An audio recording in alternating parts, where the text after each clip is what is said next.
In as little as 2 days' time, we could potentially see a much anticipated short squeeze effort in Mullen stock.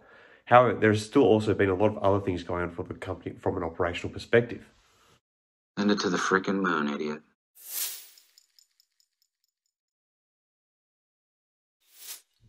Hi again, everyone. I hope you're all doing well. I have to apologise that I have been a bit under the weather lately. I've caught a certain virus, which I think I'm not meant to name on YouTube for censorship reasons, but it shares the name of a popular Mexican beer. Hint, hint, I'm sure you could probably guess what it is. It has been a little bit of a rough few days, and I am still recovering, as you can probably tell from the sound of my voice. But the good news is that I get to isolate at my holiday house and am not relegated to recording in the car when my daughter is asleep.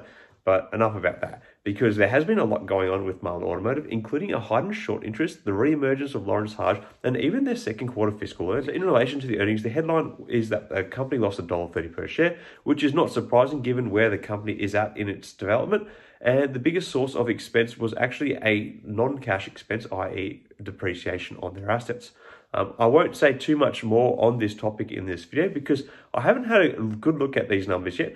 They were released in the aftermarket, which saw the stock bounce up and down, but finished the aftermarket session flat, which suggests that the initial response to these figures is actually kind of neutral. I might do another video later on when I have had a better look at all the earnings, but on the surface, the company looks to be in a better shape than it did in the same period last year, though that might be in part due to the heavy equity raisings they have undertaken in that same time period. So anyway, let's move on to the other news. So firstly, let's address the elephant in the room, the spike in short borrow fee rates for Mullen. Short sellers have been scrambling to find shares to sell, it seems, causing the borrow fee rates to skyrocket from 10% to a staggering 185%. Now, experienced traders know that this means a supply and demand imbalance is occurring. When fee rates rise this dramatically, it's a signal that shorting the stock has become an incredibly crowded trade. And when that happens, history has shown us that it can lead to a potentially massive short squeeze. Hopefully. But that's not all that Mullen's got going in its favour. They have an intensely loyal following on social media, and I think that is helping to propel any sort of speculation that a potential short squeeze could happen. Not that I'm one to sort of try to push manipulation in a stock, but it is something that is potentially there. That there is a lot of goodwill coming from the online community who follow this stock and see the potential of the company. Personally, I still think such an attempt at a short squeeze is likely to come after Wednesday, as this is when the stock will be removed from the chains of facing a threat of delisting, as Wednesday will be the 10th consecutive day that the stock price hopefully remains back above the $1 per share mark. But of course, this is just my thoughts on the matter. I really couldn't tell you when, if at all, any such short squeeze is to occur. If you have some ideas, please share them in the comments below. Anyway, now let's delve into some other exciting news that further supports our bullish outlook on the company. Mullen Automotive recently announced the appointment of Lawrence Hodge as the Senior Vice President of Technology for Mullen's Advanced Energy Operations, or MAEO. Hodge, the founder and Chief Technology Officer of Global EV Technology, brings a wealth of expertise to the table. He will be overseeing the technological aspects of MAEO's Energy Management Module, or the EMM, called Evercharge. It's got a name. I didn't realize it actually had a name, but anyway. Mullen is obviously seeing value in what Hodge's product can bring to their greater organization, hence why he has likely been given a major title in the greater Mullen ecosystem.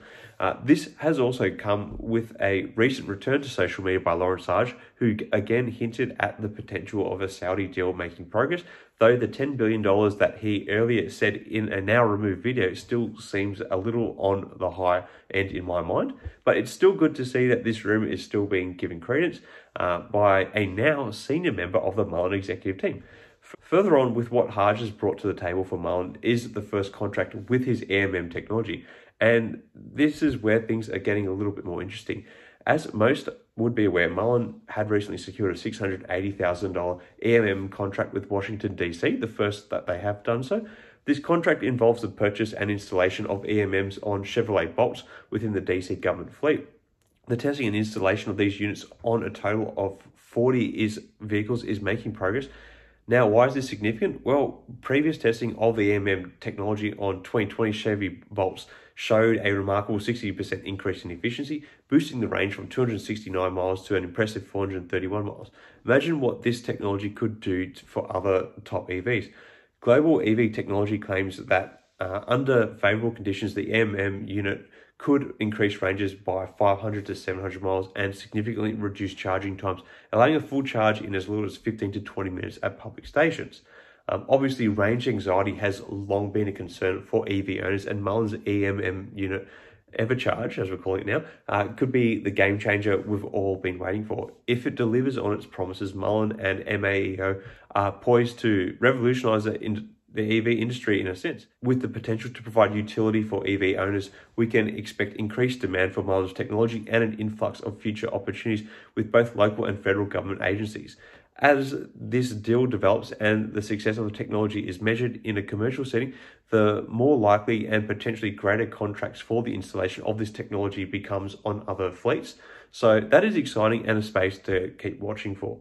So in conclusion, my fellow investors, Mullen Automotive is riding a wave of optimism. The spike in short borrow fees signifies an imbalance in the market that could result in a powerful short squeeze. Combine that with the company's dedicated social media following, and the stage is set for a remarkable surge in the stock's value, potentially. Furthermore, Mullen's strategic appointment of Lawrence Hodge and the promising EMM technology they're bringing to the market position them at the forefront of the EV revolution, I believe. So buckle up and stay bullish and keep an eye on Mullen Automotive, because this is just the beginning of an electrifying journey to success, I'm hoping.